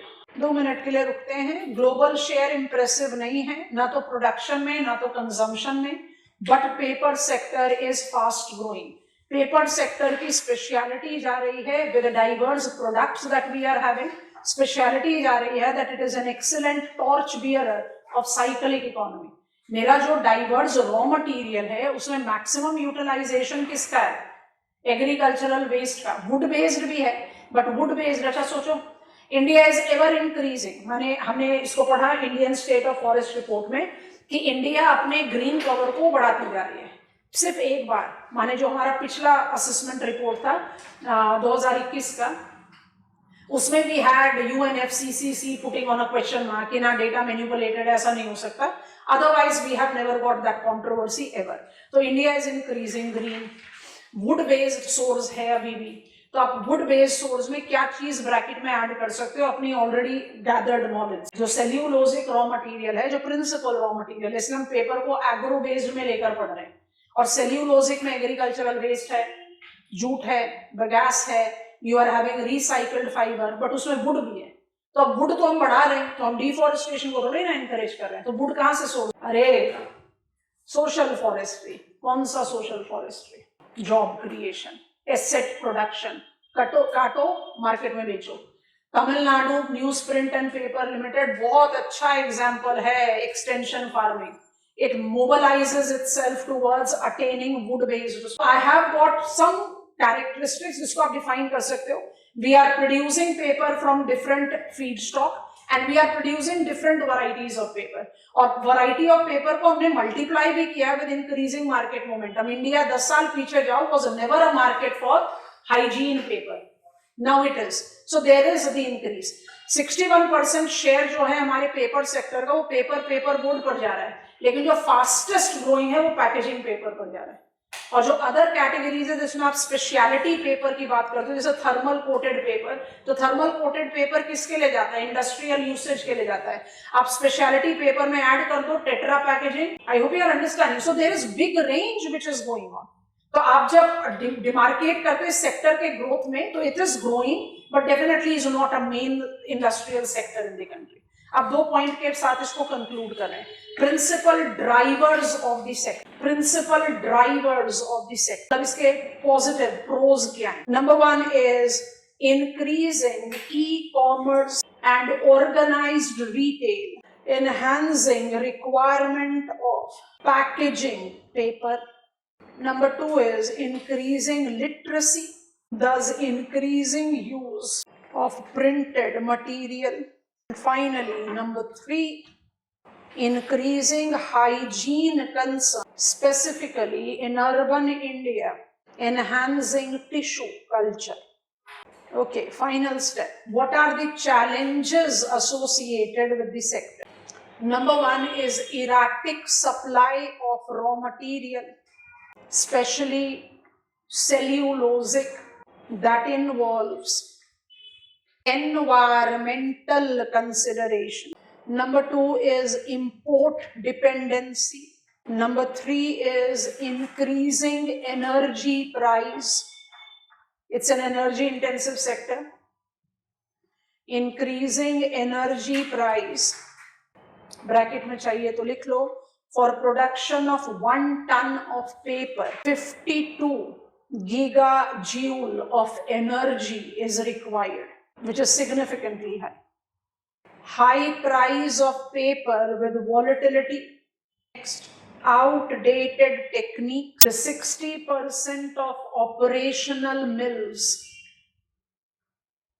60% of operational mills being small units. And finally, मदद करा दो क्या challenge लिखना बाकी रह गया? Digital revolution. मार्केट को श्रिंक करता है ना। हमारे कंट्री में नोटिफाइड 1000 पेपर मिल्स हैं, जिसमें से 700 ऑपरेशनल है। 60% of them are small fragmented unit. Outdated infrastructure है, कॉस्ट ऑफ प्रोडक्शन बहुत हाई है, एनर्जी इनपुट कॉस्ट बहुत हाई है, रॉ मटेरियल की supply erratic, environmental challenges associated है, ये सारी चीजें बाय डिफॉल्ट जस्टिफाई कर रही है कि हमारा प्रोडक्शन, इंडिया का ग्लोबल प्रोडक्शन और कंजम्पशन में शेयर राउंडेड ऑफ कर लो 4 से 5% के बीच में, और चाइना का प्रोडक्शन और कंजम्पशन लेवल 25 से 30% के बीच में. So why it is so that India is lacking behind? Because of multiple reasons, but we still have got drivers. So this sector by default do have that tag of one of the fastest growing sector. इसलिए possibility है कि हमारे syllabus में अभी तक भी है. Otherwise, when I am talking about in comparison to fertilizer, pharmaceutical, cement, iron, steel, या even textile, food processing, paper का इतना major domain है नहीं. But this is the information that you should hold. अच्छा, अब ऐसे सोच कर देखो, हमने मैन्युफैक्चरिंग सेक्टर के 3 कैटेगरीज डिवाइड करे. तीनों कैटेगरीज को डिवाइड करके जितने एलिमेंट्री सेक्टर्स हमारे सिलेबस में थे सबको कवर किया. सब सेक्टर के साथ जो स्पेसिफिक पॉलिसी प्रोग्राम है उसको अप्लाई किया. बट अभी भी हमारे सिलेबस ऑफ इंडस्ट्रीज में कुछ इंपॉर्टेंट चीजें बची हुई हैं जिसको हमने हाईलाइट करना है. तो लिखा हुआ है इंडस्ट्रियल पॉलिसीज. ठीक है, अब आप बोलोगे इंडस्ट्रियल पॉलिसीज तो हम पढ़ ही चुके हैं. मुझे तो पता है टेक्सटाइल पॉलिसी, मुझे तो पता है फार्मास्यूटिकल पॉलिसी, मुझे तो पता है स्टील पॉलिसी, मुझे पता है फूड प्रोसेसिंग इंडस्ट्रीज का पॉलिसीज तो हमें पता है. But those policies are sector specific. जो अम्ब्रेला पॉलिसीज है उसको आप किस तरह से डिमार्केट करते हो? तो मुझे सबसे पहले बताओ, इंडिया में इंडस्ट्रीज का मतलब क्या है? ये हमारा इंट्रोडक्शन होगा, फिर हम 5 पॉइंट पर उसको डिवाइड करेंगे. सब अपने आप में एक क्वेश्चन प्रोस्पेक्ट है, जल्दी बताइए. और वो कैसे लिंक करता है सबसे पहले तो हम वही समझाएंगे, फिर हम आगे बढ़ेंगे. बोलो, इफ आई से इंडस्ट्री. अच्छा, 8 कोर सेक्टर इंडस्ट्री सुना है? सुना है, शाबाश. बताओ जरा उनके नाम. कोल, रिफाइनरी प्रोडक्ट्स. ऐसे जाओगे, चलो कोल काउंट किया इधर. रिफाइनरी प्रोडक्ट, पेट्रो रिफाइनरी यहाँ कर लिया. चलो आगे बढ़ो. Crude oil, cement, fertiliser, steel, power नहीं काउंट कर रहे. आगे बढ़ो. Natural gas and power. Power को थोड़ा अलग काउंट करना है. 3 + 4 + 1. थोड़ा सोच के देखो किन किन कैटेगरी को इंक्लूड किया.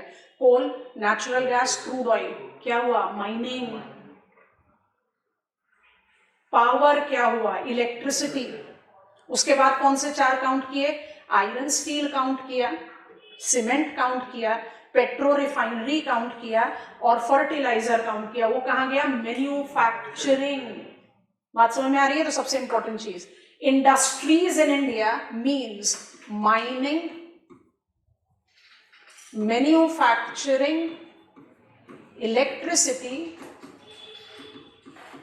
And construction. आ रही है बात समझ में? ठीक है. अब इसी के रिप्रेजेंटेशन में हम क्या ले लेते हैं? व्हेन आई से 8 core sector industries. 8 core sector industries वो इंडस्ट्रीज हैं जो इंडस्ट्रियल आउटपुट का मोर देन 40% रिप्रेजेंट करती हैं. और हमारे इंडस्ट्रियल ग्रोथ के जो इंडिकेटर्स हैं उसको आप बेस्ट डिफाइन करते हैं इनके डोमेन पर. ठीक है. तो 8 कोर सेक्टर इंडस्ट्रीज को अब आराम से ऑर्गेनाइज कर लो. कहां पर आया ये? Coal, crude oil, natural gas. यहां पर आ गए 3. यहां पर आ जाओ. It is iron and steel, it is fertiliser, it is petrochemicals and it is, कितने लगातार बोला था, सीमेंट कोर में इंक्लूडेड है इसलिए पढ़ रहे हैं, तो सिलेबस में तो कहीं लिखा हुआ ही नहीं है. Electricity, power, collectively accounting for more than 40% of industrial output. तो इंडस्ट्रियल ग्रोथ को मेजर करने में ये मुझे सबसे इंपॉर्टेंट इंडिकेटर देते हैं. Index of industrial production is highlighted or mobilized in the reference of these core sector industries. The industries in India is mining, manufacturing, electricity and construction. हाँ, इसको टेक्निकल टर्म में सब्स्टिट्यूट कर दो ना. More than 40% of what? Industrial production index. Industrial index of production दोनों तरीके से लिख सकते हैं. तो हम इंडस्ट्रियल पॉलिसीज के जगह पर मैन्युफैक्चरिंग पॉलिसी पर सब्स्टिट्यूट करेंगे. बट उसको सब्स्टिट्यूशन देने से पहले एक और पॉइंट ऐड करना है. all industrial policies which are targeting the fourth sector, wherein we have got 3 of them having their representation in core sector industry, is associated with, अब हम cusp time पर हैं, Industrial Revolution 4.0 getting substituted as Industrial Revolution 5.0. एक box item बना लो, हम एक image खोल देते हैं, उससे आसानी से काम हो जाएगा. आप जब भी इंडस्ट्रियल पॉलिसीज की बात करेंगे तो समर्थ उद्योग we identified to be related to what? Industrial Revolution 4.0 to 5.0. अब ये डायग्राम कॉपी कर लेंगे, बहुत एलिमेंट्री इंफॉर्मेशन है, बहुत सालों से बात करते हुए आ रहे हैं, आप सब समझते हो ये क्या है. इंडस्ट्रियल रेवोल्यूशन 1.0 लगभग 120 साल का paved way to industrial revolution 2.0. 70 साल में it created industrial revolution 3.0. 30 years में और 20 इयर्स में we have moved on to industrial revolution 5.0. Difference क्या है? It is machinery, water power and steam power. ईयर को ज्यादा स्पेसिफिकेशन नहीं देंगे, 1780s लिखने के बजाय लिख देंगे इन दी लेट 18th सेंचुरी. अभी तो लिख लो ऐसे, बट आंसर करते समय जब आप कहते हो इंडस्ट्रियल रेवोल्यूशन 2.0 तो there was mobilisation enhance, mass production था, असेंबली लाइन था, इलेक्ट्रिसिटी का यूज है. थर्ड पर आया तो कंप्यूटर एंड ऑटोमेशन. फोर्थ पर आया तो इंटरनेट, साइबर फिजिकल सिस्टम. और फिफ्थ पर आ रहे तो ह्यूमन साइबर फिजिकल सिस्टम. हम इस कस्प पर हैं जब हम आज की डेट में इंडस्ट्रियल पॉलिसीज की बात करते हैं. तो इंडस्ट्रियल रेवोल्यूशन 4.0 टू 5.0. पहले इसको कॉपी डाउन कर लो. लगता है कि क्वेश्चन की रिक्वायरमेंट है तो ऐड करेंगे, नहीं तो सीधा बात करेंगे कि industrial policy orient towards industrial revolution 4.0 transiting to 5.0. Parallel एक लाइन डायग्राम कॉपी करेंगे. I was just opening that. Industrial policies अगर पढ़ना है तो सबसे पहले तो ये जस्टिफाई करेगा कि हम जो पॉलिसीज पढ़ने वाले हैं वो इंडस्ट्रियल ना होकर मैन्युफैक्चरिंग पॉलिसी है. और हम इंडस्ट्रियल रेवोल्यूशन 4.0 एंड 5.0 को टारगेट कर रहे हैं. We have created base, otherwise हो गया ये. इसके साथ ये वाला डायग्राम ऐड कर लीजिए. आपको रिक्वायरमेंट लगेगा तो एग्जामिनेशन में ड्रॉ करना, नहीं तो छोड़ देना. Growth and time line. Growth and time line जो रेड लाइन से हाईलाइट किया है वो लीनियर है. पेस ऑफ ग्रोथ बहुत ग्रेजुअल था. और जो ग्रीन से हाईलाइट किया है वो एक्सपोनेंशियल है. So I need to keep pace with that exponential growth.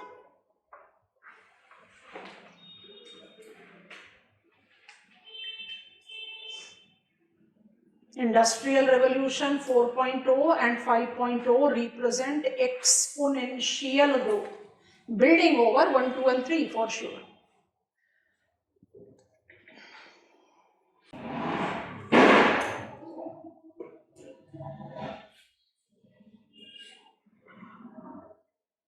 कोई स्पेसिफिक टाइमलाइन नहीं ड्रॉन है, कोई specific levels of growth drawn नहीं है, बस ये रिलेटिविटी वाला डायग्राम. ठीक हो गया है? अच्छा, अब हम इंडस्ट्रियल पॉलिसीज को स्टडी कर रहे हैं, बट जब हम इसको रिलेट आउट कर देते हैं इंडस्ट्रियल रेवोल्यूशन 4 एंड 5 के साथ, we are targeting it majorly towards manufacturing segment. Can I get back to my board? हमने आपको बता दिया कि इंडस्ट्री माने 4 और हम उस पर किस पर फोकस कर रहे हैं? मैन्युफैक्चरिंग पर. मैन्युफैक्चरिंग को आप किसके साथ रिलेट आउट कर रहे हो? Industrial revolution 4.0 transiting to 5.0 exponential growth के साथ रिलेट कर रहा है. It associate itself with internet of thing, industrial internet of thing.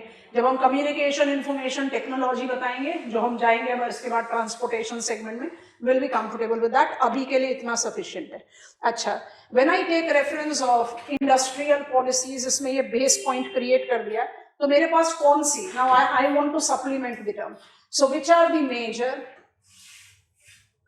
Policy initiatives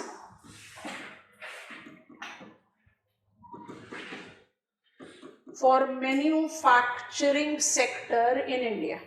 sector specific तो हम पढ़ चुके हैं. अब इसको पढ़ने का ना एक लॉजिकल सीक्वेंस फॉलो कर रहे हैं ना. 5 चीजें पढ़ेंगे. पहला हम पढ़ेंगे PLI स्कीम, लगातार ऑलमोस्ट हर क्लास में इसके बारे में बोलते रहे, एक पॉइंट ऑफ इंट्रोडक्शन लेना जरूरी है।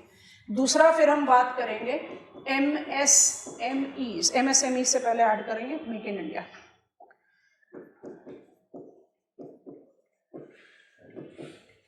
Have strongly substituted made in India से make in India. What are its अपने आप में एक क्वेश्चन पॉसिबिलिटी है, तो हमें उसके बारे में डिटेल्स पढ़नी पड़ेगी। अच्छा, इसके बाद हम ऐड करते हैं MSMEs which will be by default inclusive of स्फूर्ति।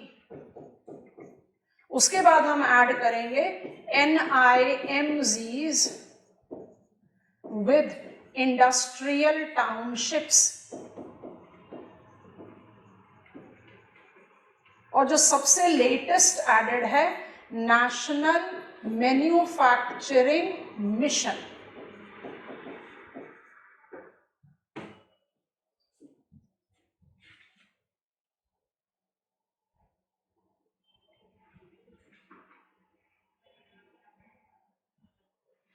ठीक है, अब इसको ऐसे सोचो, ऐसे समझ कर देखना।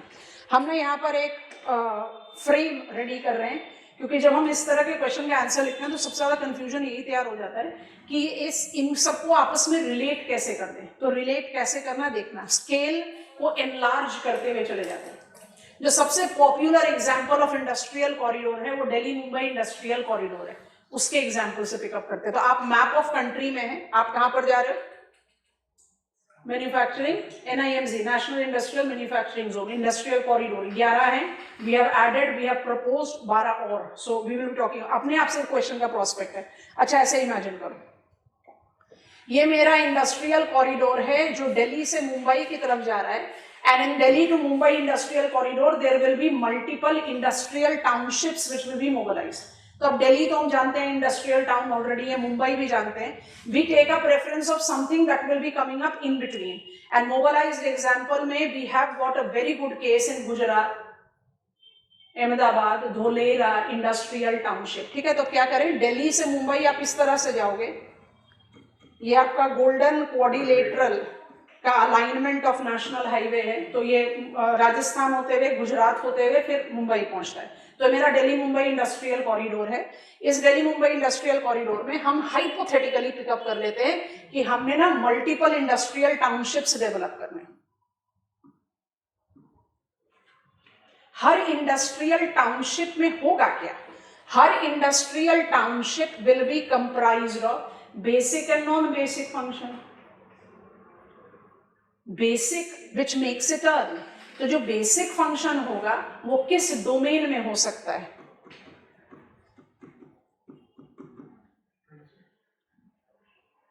कम on, micro small and medium enterprises. ठीक है, micro small and medium enterprises account for major manufacturing capacity installed in our country.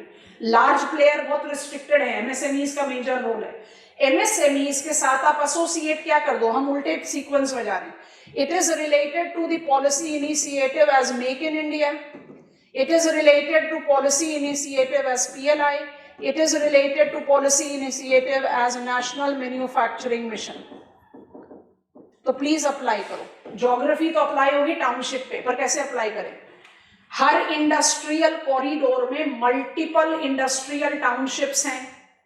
Her industrial township में मल्टीपल मैन्युफैक्चरिंग कैपेसिटी है।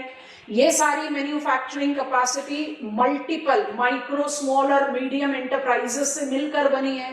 दैट इज द रीजन कोई भी इंडस्ट्रियल कॉरिडोर में कोई भी industrial township will by default mark up the implication of PLI, Make in India and National Manufacturing Mission. Come on, traditional industry स्फूर्ति, traditional industries स्फूर्ति, उसको visualise करो कैसे? Microscopic unit. उसके बाद आया micro small medium enterprises. When I combine them I create industrial townships. Multiple industrial townships create industrial corridors. Industrial townships को mobilise करने के लिए कौन कौन सी पॉलिसीज अप्लाई कर रहे हो? It is PLI, it is manufacturing mission and it is make in India. PLI product linked incentive है, जिसमें आप इंसेंटिव दे रहे हो प्रोड्यूसर्स को अगर वो कॉस्ट कॉम्पिटिटिव प्राइस रिटेंशन पर व्यू में प्रोड्यूस कर रहे हैं। National manufacturing mission something time bound manner पर टारगेट कर रहा है। Make in India Orient towards 4 demarcated pillars which new idea, new processes, new mindset, which is basically oriented towards converting job seekers to job creators, boosting entrepreneurship, Atal Innovation Mission. You are taking all that programs. So all these are justifying with what? Townships development. और townships को combine कर दोगे तो क्या बन जाएगा? NIMZs. That is what we are taking. अच्छा, NIMZs में multimodal transportation link है, हम उस पर अभी फोकस नहीं करेंगे। ना तो हम रेल कॉरिडोर की बात करेंगे, ना रोड कॉरिडोर की बात करेंगे, हम सिंपल बात करेंगे इंडस्ट्रियल कॉरिडोर की। जैसे ही हम रोडवेज, हाईवे, जैसे ही हम रेलवेज की बातें करना शुरू करेंगे, देन विल अंडरस्टैंड कि मल्टी मोडल है। Rail corridors, high speed railway corridors और इंडस्ट्रियल कॉरिडोर्स कुछ हद तक ओवरलैप कर सकता है, लेकिन टोटली नहीं है। जैसे Delhi Mumbai industrial corridor dedicated freight corridor of Indian railways का वेस्टर्न आर्क से ओवरलैप करता है, बट सिनोनिमस नहीं है। आपको बात समझ में आई? तो जब भी आप आंसर लिखोगे, कैसे लिखोगे? मुझे पांचों ही पॉइंट को अलग अलग पिकअप करना है, बिल्कुल क्लियर है। एक एक पॉइंट पर क्वेश्चन बन सकते हैं, बट आप जब मैन्युफैक्चरिंग पॉलिसी पर आंसर लिख रहे हो तो बिल्कुल इसी तरह से शुरू होना चाहिए। तो हम क्या कर रहे हैं? पहले तो हम कोर सेक्टर पॉलिसी की बात करते हैं, जो यंगेस्ट है, PLI। उसका मतलब क्या है? PLI will give me the reference of Make in India campaign का further push। जैसे इन दोनों को अप्लाई कर दिया, we are taking a preference of MSMEs। MSMEs का क्या क्या प्रोविजन है? ICT इंटीग्रेशन है, wherein we talk about MSMEs, समर्थ, संबंध, संपर्क, चैंपियंस, वो सब पर क्वेश्चन हो सकता है, आप उसके बारे में बात करें। उनको कंबाइन कर दिया तो industrial township, which are the successfully mobilised examples of the township, उसके बारे में बात कर सकते हैं। अदर प्रपोज के बारे में 11 इंडस्ट्रियल कॉरिडोर्स है, बड़ा इंटरेस्टिंग मैप है। नाम अपने आप ही बोल देता है कहाँ पर है, इतना तो मैप ऑफ इंडिया को टेम कर चुके हैं। So we can easily apply that. और जो youngest in the added list है वो नेशनल मैन्युफैक्चरिंग मिशन है, उसको एन में ऐड कर दिया। I think you have understood it. तो लिंक अप करना पड़ेगा। MSMEs are also the beneficiary of make in India, PLI। Industrial township incorporate make in India, PLI, MSMEs, ये सब integrated. So multiple traditional industries, micro units, multiple small units, multiple medium units combined to make industrial township, and multiple industrial townships combined to make industrial corridors. Simple logic. कल बात करेंगे इसके बारे में आगे। चलिए अब